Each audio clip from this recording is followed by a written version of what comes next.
Hey there. Today we step into a world without apps, without swipes, without likes or DMs, yet still full of longing glances, whispered promises, secret messages, and all the awkward tension of a first touch. The Middle Ages were not known for romantic freedom. Love was rarely simple, and courtship? It was anything but spontaneous. Here, marriages were often arranged before the couple ever locked eyes. Alliances were brokered over wine and parchment. A daughter's hand could secure land. A son's marriage could build peace between feuding houses. But somewhere beneath the layers of politics, piety and propriety, human hearts still stirred. A nobleman's gaze across the great hall, a farmer's son offering a ribbon at a festival, a secret letter passed under a chapel door. These weren't just gestures, they were acts of risk, of resistance, of hope. Because in this world, love had to hide. Everything had rules. A chaperone was required for a simple conversation. A song could say what the tongue could not. Clothing, colours, even the stitching in a sleeve could carry a message. A red ribbon tucked into a tunic, a promise, a sprig of rosemary on the table, a proposal in disguise. And yet, despite the rules, or maybe because of them, medieval romance developed its own strange beauty. It was a time of matchmaking monks, flirtatious falconers, lovesick knights, and headstrong maidens who learned how to say just enough without saying anything at all. From the candlelit courtship games of the nobles to the moonlit barn dances of peasants, love found a way, even if it rarely ended in a happily ever after. Today, we'll walk through that world. We'll sit beside guarded daughters at family dinners, listen to songs beneath balconies, decode the colours worn by hopeful lovers, and witness the soft rebellion of those who dared to feel in a world ruled by duty. So, lace your sleeves, lower your eyes, but keep your ears open, because in the Middle Ages, even a glance could change your life. Let the stories begin. Chaperoned courtship. In the dim light of the great hall, beneath timber beams blackened by centuries of smoke, sat Lady Aveline. Her gown was modest but fine, wool dyed in soft blue with small seed pearls stitched into the sleeves. Beside her, stiff and ever watchful, sat her aunt, Dame Isolde, a widow of strong faith and even stronger opinions. They were not alone. The hall buzzed with quiet conversation. A minstrel plucked gently at a harp near the hearth, and servants moved silently along the stone floor, offering cups of mead and honeyed dates to guests seated on worn benches. Aveline barely touched her food. Her gaze drifted, not boldly, never boldly, but enough to betray a flicker of interest. Across the room sat Sir Renaud. He was not the richest of suitors, nor the most powerful, but he had ridden in clean from the southern marches, bearing a hawk on his wrist and a letter of introduction from her father's cousin. His tunic was neatly embroidered, his boots polished, and when he caught Aveline's eye for the third time that evening, he looked away with a bashful smile. Dame Isolde noticed. She leaned toward her niece and murmured something sharp and short. Aveline nodded, folded her hands in her lap, and stared down at the trencher of bread before her. Courtship in noble households was not a matter of flirtation or flowers. It was a procession of glances, of posture, of restrained signals given under heavy scrutiny. Every meeting was supervised. Every word filtered through older ears. Daughters did not fall in love. They were matched. And yet, feelings had a way of blooming where they should not. Sir Renaud requested permission to walk in the garden with Lady Aveline after the meal. Not alone, of course, but with Dame Isolde pacing 6 steps behind like a shadow stitched to their heels. Aveline could barely speak above a whisper. He complimented her needlework. She mentioned a book of saints she liked. They did not touch, but something passed between them, something quiet, something fragile. For weeks afterward, they met under the same conditions, under watch, in daylight, beneath the judgment of tradition. No secret letters, no stolen kisses, only carefully measured words and glances. It was how proper courtship began, and if it blossomed, if her father approved, if the dowry was negotiated, if no rumours reached the abbess's ears, then perhaps there would be a betrothal, a ring, a feast. But for now, all they had was conversation, and the silent permission to speak it. In the Middle Ages, love did not leap. It lingered, always under someone's watchful eye. The festival dance. The sun was setting in streaks of orange and gold over the thatched roofs of the village when the fiddler struck his first note. It was the feast of St. John, and the square, usually a place of market haggling and livestock, had been swept clean, hung with garlands and circled by wooden benches now crowded with neighbours, kin and curious onlookers from nearby farms. Tonight was for dancing.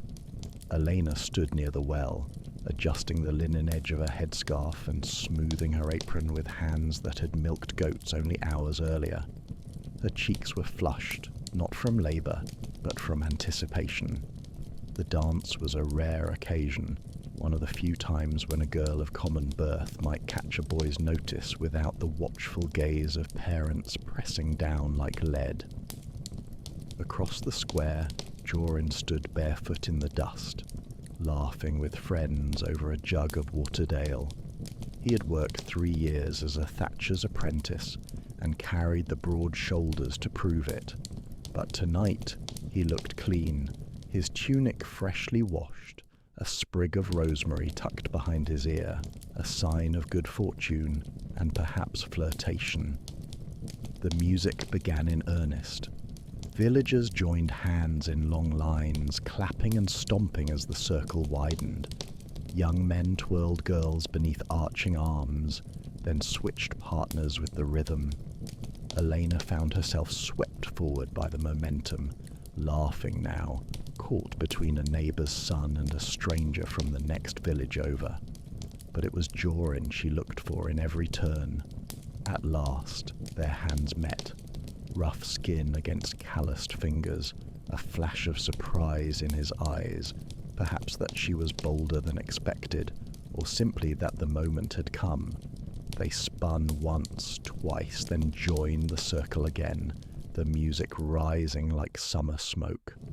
This was no courtly romance, no parchment sealed with wax or roses cut from palace gardens.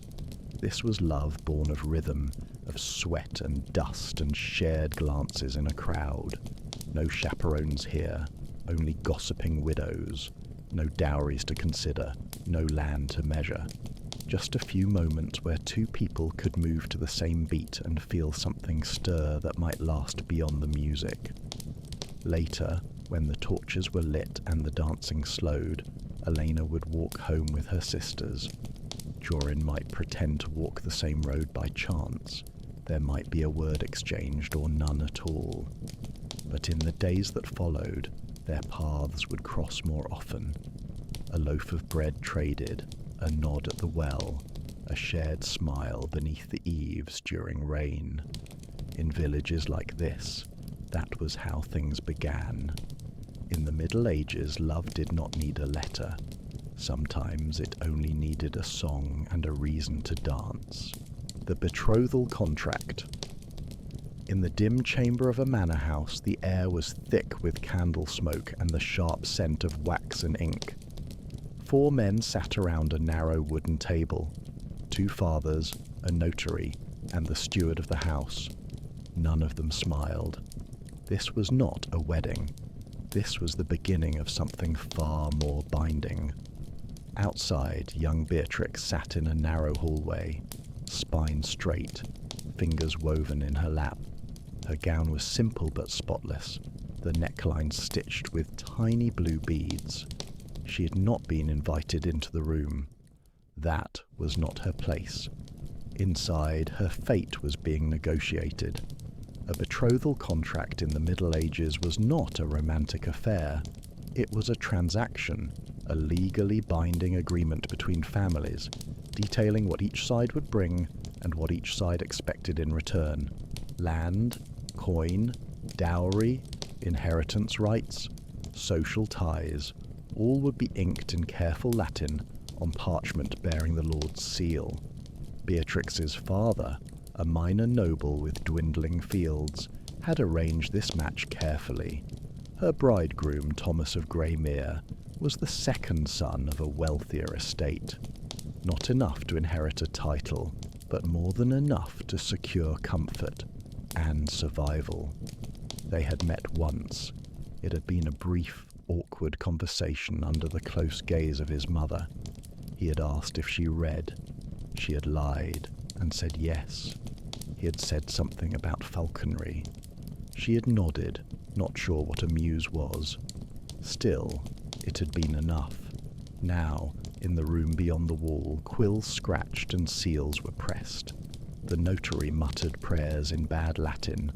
Beatrix's dowry, 3 cows, 1 silver chalice, and a narrow strip of barley land, was accepted. In return, Thomas's family would promise her a household, new linen, and an oath of fidelity sworn by proxy. And so, with no touch, no kiss, and barely a word, they were bound. Betrothal was no soft courtship. It was obligation and expectation, performed beneath the gaze of law and landowners. To break such a contract would be scandalous, sometimes even punishable by the church. Once ink dried, the couple was all but married. Afterward, Beatrix was summoned into the room. She stood beside Thomas. They exchanged small nods. A ring, plain and gold, was placed upon her finger. The notary mumbled a blessing. There was no embrace. That would come later, if it came at all. But in the corner of her eye, Beatrix saw Thomas glance at her not with duty, but with something close to curiosity, and she allowed herself to hope that perhaps, just perhaps, affection might follow. In the Middle Ages, marriage began not with a proposal, but with a parchment sealed in wax and witnessed by strangers, secret letters exchanged. The convent walls were high and thick, built more to keep the world out than the sisters in, but even stone and silence could not keep out the sound of longing. Sister Eleanor was not a novice. She had taken her vows 5 winters ago. Her prayers were disciplined, her stitching neat. She never left her cell without permission and never ate before grace. But her heart, despite every rule carved into it, still remembered the world beyond the cloister, and it remembered Richard. He had been a knight in her father's service, tall and gentle-voiced, always speaking more to her hawk than to her. But when the falcon broke its wing one spring and she tended it herself, they began to speak, quietly, occasionally, then often. When her family sent her to the convent, not in punishment but in duty, they said it was to protect her, to give her purpose. But no one had told her how loud silence could be. The first letter came wrapped in cloth, hidden beneath a basket of figs from the village. She found it folded tight beneath the fruit. Its words were clumsy, ink-blotted, but full of sincerity. He missed her presence, her stories, her gentleness. He did not ask her to break her vows. He only asked that she remember him. She wept while reading it. From that day, a secret rhythm began. A lay sister named Agatha, illiterate and cheerful, agreed to be the carrier, not for coin, but for the thrill of it. Letters passed through bread loaves, hidden in the hem of cloaks. sewn into the lining of gloves, always short, always tender, never sinful. Eleanor's replies were written late at night by candle stub, with the door barred and the cross turned toward the wall. She wrote of the garden, the stars, her dreams. She never once wrote love, but it hung between the lines like incense. She knew it could not last. Letters were dangerous. If discovered, she could face penance, silence, confinement. He could be accused of corrupting a woman under holy protection, and worse if her family took offence. But still, she wrote, and on one rain-washed day a final message came. He was to marry, a match arranged, respectable, distant. He wished her peace. He asked her blessing. She did not reply. Instead, she returned to her prayers, her hands steady once more, her heart wrapped in parchment and sealed with wax. In the Middle Ages, love often lived not in arms, but in ink, between words, hidden in folds, and often it ended before it ever truly began. The love potion. In a crooked little hut at the edge of the forest, where the trees leaned close and the roof sagged under the weight of moss and secrets, lived Mother Seld. To the villagers she was a healer, or a witch, depending on who was speaking and what they wanted. Her hands knew herbs, her tongue knew silence. Her reputation was older than her bones. And one morning, a girl came knocking. Mariette was the miller's daughter, barely 17, with braids like oat-coloured rope and a brow knotted in worry. She stepped through the doorway with her hood still drawn and clutched a little purse of coins, so tightly the linen nearly tore. "I need something," she said. Mother Isel did not ask what. She merely pointed to the stool near the hearth, where steam curled from a blackened kettle. A few dried flowers hung from the rafters, brushing Mariette's head as she sat. There was no menu here, only need and knowledge.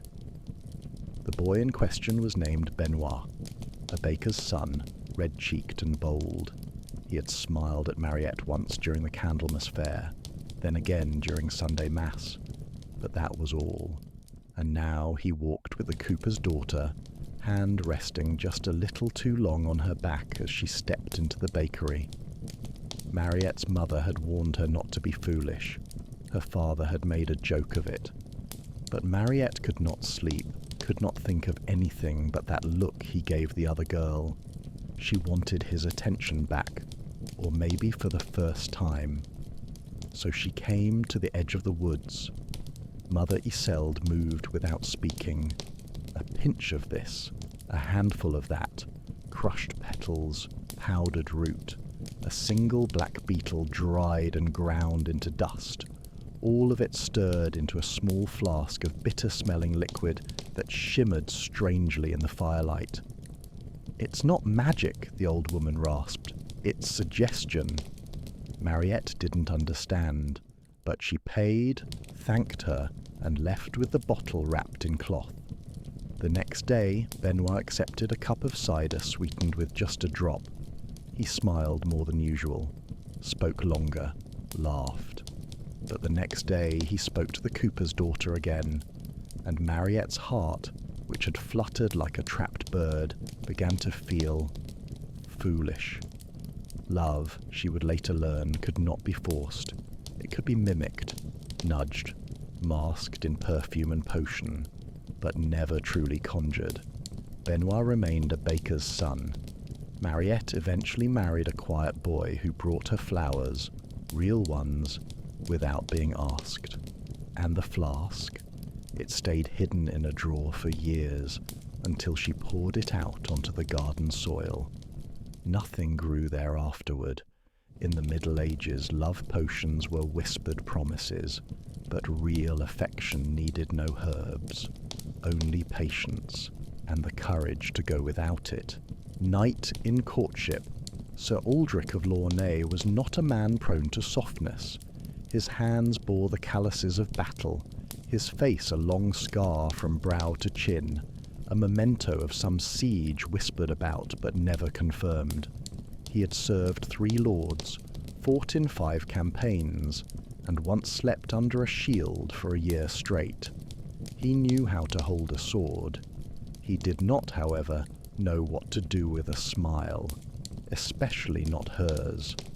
Lady Isabeau was the niece of his new lord, a noblewoman educated in the convent at Poitiers, and recently returned to oversee the household in her aunt's absence. She was clever, sharper than a blade, and carried herself with the dignity of someone who had never once scraped her knee in the mud. Yet when she spoke to the servants, she used their names. When she passed Aldrich in the corridor, she looked directly at him, not as a knight, not as a hired blade, but as a man. He was not foolish enough to think she might court him outright. The gap in their status was wider than any moat. Still, there were customs, rules of the game, the rituals of courtly love, ridiculous as they sometimes felt, gave him a way to speak what otherwise could never be said. So he followed tradition. First, a poem, poorly written, barely rhymed, but delivered by a stable boy with instructions to say it came from no one in particular. Then, a flower, a simple white rose laid on the windowsill of the chapel where she prayed. Lastly, the boldest step of all, a formal request to carry her favour in the next tournament, submitted in writing with a seal she might or might not recognise. She said yes. The cloth she gave him was blue silk, embroidered with a small silver tree. He tied it to his lance like a man possessed, and when he rode that day, he did not ride to win. He rode to impress. And when he was unhorsed, as he inevitably was by a younger, faster knight, he rose from the dust, bowed toward her stand, and smiled for the first time in years. She clapped politely, just once, but it was enough. There would be no marriage, no elopement, no scandal. That was not how the world worked. She would wed someone of appropriate station, and he would return to his duties, maybe to war. But in the weeks that followed, she began walking the gardens more often. He was often sent to patrol there. They spoke of books, of birds, of battle. Nothing improper, nothing spoken aloud. And yet everything was said. In the Middle Ages, the love of a knight was more than a story. It was performance, pageantry, and silence between footsteps. And for some, that was enough to last a lifetime. Forbidden love. The monastery bell rang in thirds that evening, signalling compline. The monks filed into the chapel in silence, robes brushing the stone with a sound like wind through dry leaves. Among them walked Brother Thomas, his eyes cast low, lips moving in quiet rhythm with a psalm. But his thoughts were not with God. They were with her. Lady Imelda of Burnwick was a recent widow, young and without children, come to donate a tapestry to the abbey in her late husband's name. She had entered with retinue, veil, and velvet, but all Thomas remembered was the curve of her hand when she touched the altar, reverent, graceful, hesitant. Their first conversation had been brief. She had asked if the monastery kept bees. He had shown her the hives, speaking quietly about honey and wax as if explaining a mystery. She had smiled, asked questions, lingered a little longer than custom permitted. It should have ended there. But she returned the next week, alone, save for her maid. A donation, she said, then again to ask about prayer services. Then again, with bread she had baked herself, coarse but fragrant, offered with a humility that pricked something deep in Thomas's chest.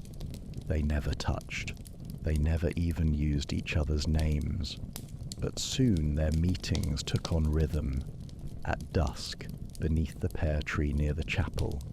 They spoke of scripture, but also of memories, of the sea, of lost time. Her veil sometimes slipped, his gaze sometimes lingered, the air between them filled with a longing that neither dared name. He fasted more, prayed harder, flagellated himself in private, and yet the ache did not pass. He was not a boy. He had taken vows freely, but his heart had not followed the rule as well as his body had. And though Imelda never asked for more, never suggested anything improper, the danger grew heavy as winter clouds. One evening the abbot called him. There had been whispers, servants' talk. Her visits were noted, and the fruitless silence of their meetings seemed too ripe with meaning. Thomas was reassigned. She was gently warned away. No punishments, just distance. It was enough. The pear tree bloomed again in spring, but neither of them stood beneath it. Years later, she remarried. He became the abbey's librarian, his hair greyed, his fingers stained with ink. And once, only once, he found a psalter in the donation pile. Tucked between the pages was a pressed pear blossom. He closed the book. In the Middle Ages, some loves were not meant to be spoken. They bloomed in shadow, sweet and silent, then faded without ever being named. The love song.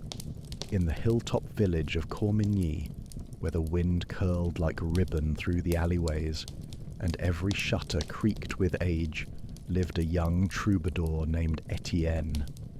He was not noble nor poor, but something in between, the son of a reeve and a seamstress, raised on song and silence in equal measure. His voice was not trained, but it had something better, longing, the kind that slipped between notes like light through stained glass. When Etienne sang, even the village dogs stopped barking. He earned his bread in coin or crust, playing beneath windows or in market stalls. His lute was chipped and worn, the strings replaced more often than his boots. But it was his stories that held power, songs of sorrow, of saints and sinners, of brave love and quiet loss. And one summer evening, as he played beneath the linden tree in the town square, a stranger passed by. Her name was Leonore, the daughter of a wine merchant travelling from Dijon. Her cloak was lined with fox fur, her shoes stitched with silver thread. She had the bearing of someone who had never begged for anything. Yet as Etienne's voice filled the square, she stopped, turned, and listened. Their eyes met once, just once, and that was enough. That night, he penned a new song. Not in her name, that would have been foolish, but in her image. He sang of a linden tree, of a girl with stars in her sleeves, of a heart turned to honey by a single glance. It was tender, aching, barely more than a whisper. And when he played it the next morning, she was there again. Leonore never spoke to him, but she returned. Every day at dawn she passed the square, and every day he played that same song, changing one verse at a time. Sometimes it ended with a kiss, sometimes with a farewell, sometimes with nothing at all. The villagers began to notice. A baker offered him coin to sing outside her shop. A mason asked him to bless a new wall with music. But Etienne cared only for the girl in the fox-trimmed cloak. Then, on the 6th day, she was gone. Her father's cart rolled out before sunrise, and she left no message, no token, no word. Only an empty square and a song that now ended in silence. Etienne never stopped singing. He travelled south, then west, sharing stories in taverns and manors, always with that one melody tucked near the end of his set, the linden tree, the star-sleeved girl, the heart undone. Some called it his finest work. Others said he played it too slowly. He never sang her name. but it was in every note. In the Middle Ages, love often lived in music, not for what it brought, but for what it left behind. Runaway lovers. It was just past midnight when the stable door creaked open. A sliver of moonlight spilled across the straw-covered floor, revealing the outline of two cloaked figures, breath misting in the cold air. The mare, a dapple grey with quick eyes, stamped nervously but did not whinny. She knew the girl who held her reins. Ismeri tightened the strap of her saddle with practiced hands. Her gown had been exchanged for a servant's cloak, its hem already damp with dew. She moved quickly, quietly, not like a nobleman's daughter, but like someone who had planned this escape 100 times before. Beside her stood Emil. He had no title, no land, only the strength of his arms and the strange softness in his voice when he spoke her name. A mason's apprentice, he had repaired the outer wall of her family's estate the summer before. They'd spoken once, then again, and then again, in corners, in brief shadows, with words that meant little until they meant everything. When her father discovered the rumours, he locked her chamber door. She did not cry. She watched. She listened. And one night, she stole the key. Now, they rode. The road out of Vaucelles wound through farmland and sleeping hamlets, over frost-bitten paths, and under archways of blackened trees. Their pace was slow at first, cautious, then faster. By dawn they were 10 leagues away, the chill of the river fog clinging to their cloaks. They did not speak of what would happen if they were caught. Marriage without permission meant ruin for her, imprisonment, even death for him. But the law, harsh as it was, had never watched them share a loaf of bread behind the barn. It had never seen the look in his eyes when she plucked a thorn from his finger. It did not know what they were willing to lose. They had only each other, and a small coin purse tucked into her sleeve. By the third day they reached a monastery where the abbot was known to look the other way for those in love, or those with enough silver. There they were wed. No grand feast, no procession, only a candle, a vow, and hands clasped tightly in the chill of the morning chapel. Years later, villagers spoke of the strange couple who built a stone cottage at the edge of the woods. The woman with fine manners and mud on her boots, the man who sang to his children in the evenings. They never returned to Vaucelles, and the estate eventually forgot her name. But every spring a letter arrived with no return mark, containing only a single pressed flower and a verse from a song once whispered across a wall. In the Middle Ages, some loves were reckless. They weren't written in contracts, but carved into saddle paths, etched in frost and sealed in flight. The wedding feast. The village of Montrevet had not seen a feast like this in a decade. Banners of red and gold flapped above the square, chickens scattered between dancers' feet, and the scent of roasting meat drifted far beyond the thatched rooftops. Children darted through the crowd, clutching crusts of honeyed bread, while elders watched from benches, mugs in hand and knowing smiles on their lips. Today was the wedding of Aude and Martin, she, the daughter of the Reeve, he, a carpenter known for hands steady enough to carve saints and shoulders broad enough to carry timber alone. They'd been promised since Candlemas. The banns had been read 3 times in the church, and every soul in the village had known it was only a matter of weeks before the union was sealed. But that hadn't made the celebration any less joyful.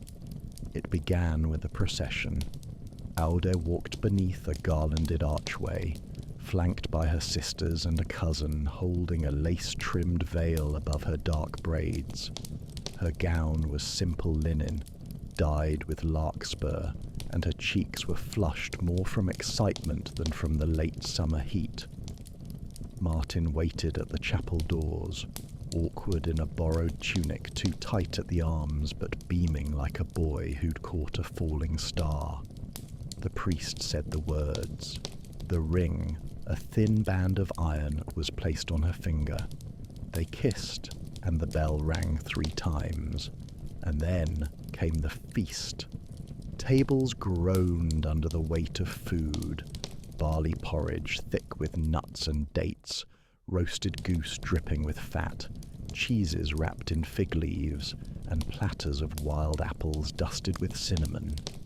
A barrel of ale had been brought up from the cellar of the manor house, its contents freely poured until even the most solemn widows began tapping their feet. Martin's friends lifted him onto a door and paraded him through the square. Aude danced with her grandmother, then with the blacksmith's youngest son, then with Martin again, both of them laughing, unashamed. Somewhere near the bonfire, someone began a song, old, familiar, and the chorus echoed through the valley long after dusk. But amidst the revelry, tradition loomed. As the fire died down and the torches were lit, the guests formed a circle. Aude and Martin were led into the bridal chamber by their parents, who offered blessings and a loaf of bread for fertility. The door was shut. Candles flickered. Outside, no one spoke of what came next. They laughed, they drank, they sang. But every glance toward the upper window held quiet anticipation. Come morning, bed sheets would be inspected. Privacy, after all, was a luxury love could rarely afford in the medieval world. Still, when Aude re-emerged the next day, her eyes were bright, her hand in Martin's. The village cheered. The union was real, sealed in feast, in song, in silence, and in the watching eyes of 100 witnesses. In the Middle Ages, a wedding was not just about love. It was proof, celebration, performance, and, if they were lucky, the beginning of something kind. Love gone cold. By the second winter, they no longer spoke during supper. Jeanne stirred the pottage in silence, the spoon turning circles in the wooden bowl, though the fire had long since dimmed. Her husband, Raymond, sat across from her, hunched beneath his wool cloak, eyes fixed on a crack in the wall that he had promised to mend the year before. They had married young, as most did in the village of Broquières. No feast, no song, just a priest, 2 fathers, and a promise sealed with calloused hands. At first, it had been bearable, even warm. Raymond built her a bench for her sewing. She brought him barley cakes from her mother's hearth. But time was heavy in the marshlands. Rain fell for weeks on end, soaking their roof, their boots, their tempers. The fields gave little. A cow fell sick, then another, and the child, the one they had hoped for, never came. Each morning grew colder, each day a little shorter, and with it, the space between them widened. Jean found herself watching the neighbours with strange envy. The weaver and his wife still shared jokes. The old blacksmith still brought his wife fresh bread when her joints ached. Raymond brought silence, and sometimes, after too much cider, impatience. Not cruelty, not fists, just weariness and disappointment, the kind no church sermon could dissolve.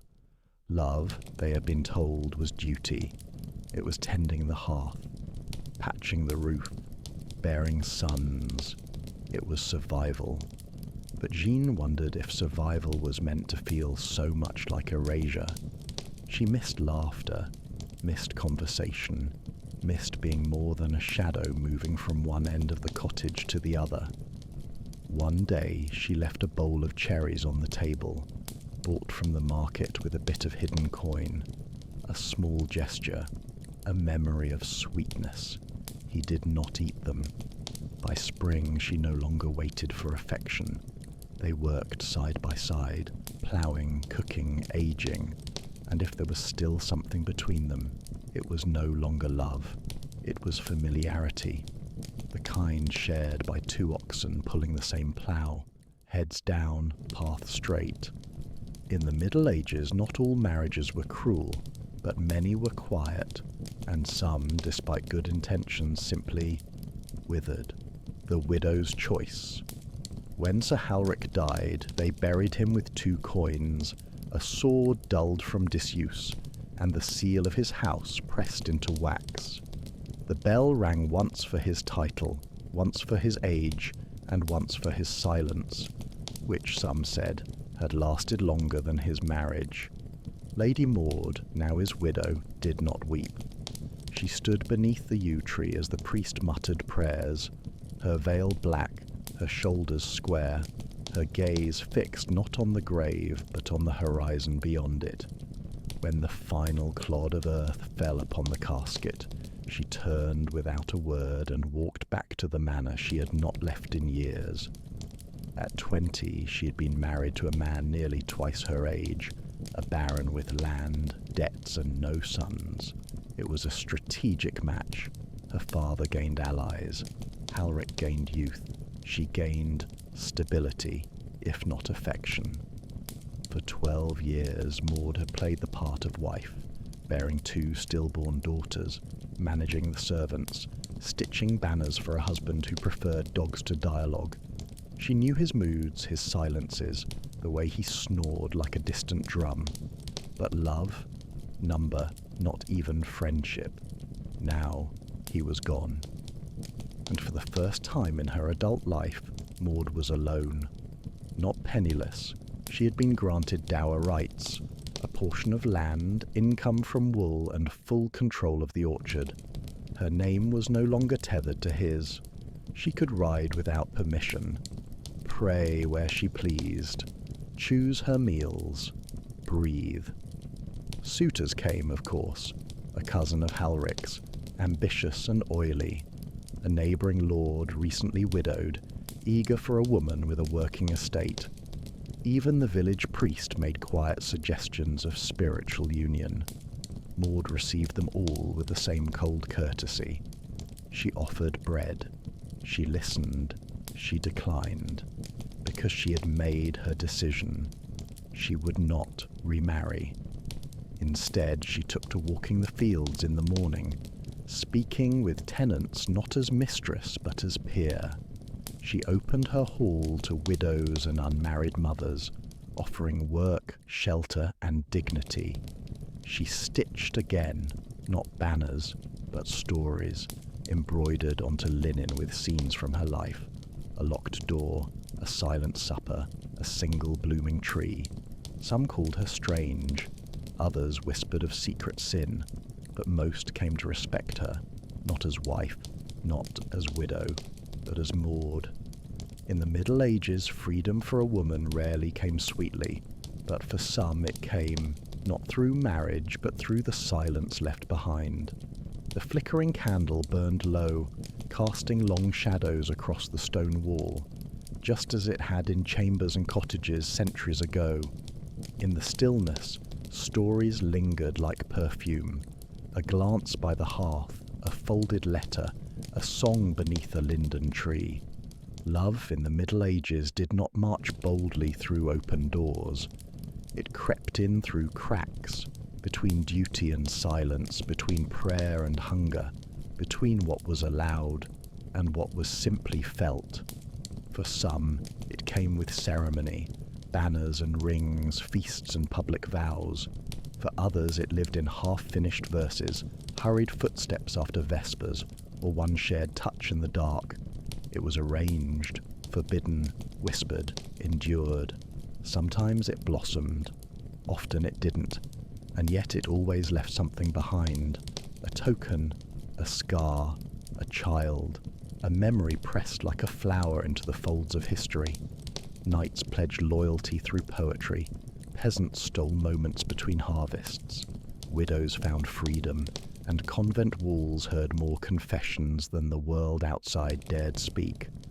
The heart, for all its softness, beat loudly even in times when silence was survival. What remains are traces, scribbled notes in margins, court records, folk songs, tapestries, the echoes of people who lived and longed and left behind small truths hidden beneath centuries of dust. And now the fire dies down. The last tale has been told. The lovers, the lost, the lonely, all return to stillness, to the pages of a world that once was. But perhaps, as sleep comes for you now, some part of it lingers. A voice, a name, a feeling older than stone. Because in the Middle Ages love was not always kind, but it was always real.